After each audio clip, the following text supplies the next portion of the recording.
Hello guys, pag-usapan lang natin si Daniel Padilla at Kyla Estrada. Ayon kasi sa bali-balita, lagot na. Daniel Padilla nasa tamang tao na.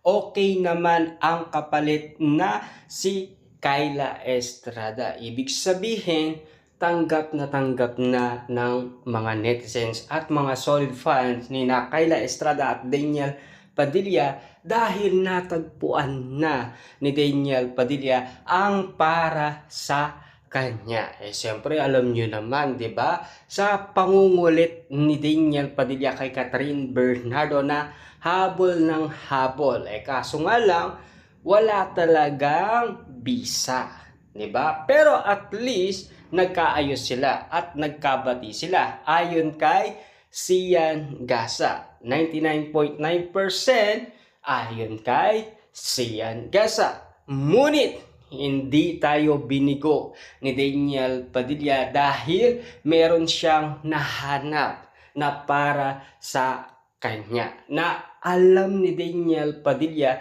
kung saan siya lulugar at kung sino ang mas pipiliin niya.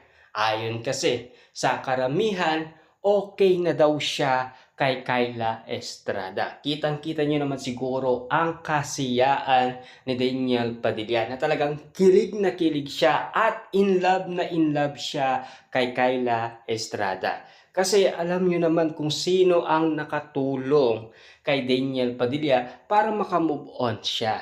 Siyempre, si Kyla Estrada. Kita niyo naman, nakuha pang binalikan ni Daniel Padilla at Kyla Estrada ang moment nila kung papaano sila nagkakilala at nagkitang muli, 'di ba? Kita nyo naman talaga, 'di ba? Napaka-sweet talaga ni Daniel Padilla kay Kyla Estrada. Kasi kitang-kita nyo naman siguro, 'di ba? Palong-palo sila sa mga netizens sa kanilang mga galawan at mga moves na pinapakita. Bawat moment na pinapakita umano ni Daniel Padilla at Kyla Estrada, kinikilig ang karamihan.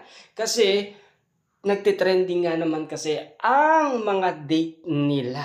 Lalo-lalo na kasi pinag-uusapan at kinababaliwan na ng mga netizens at mga sawsawerang kapitbahay. Lalong-lalo na yung mga tambay umano sa social media. Kitang-kita nyo naman siguro kung bakit nga naman kasi palong-palo ang pagmamahalan Daniel Padilla at Kyla Estrada sa mga mata ng mga netizens dahil sa kilig factor ng dalawa. Kitang-kita niyo naman siguro, nasa tamang tao na daw si Daniel Padilla kay Kyla Estrada.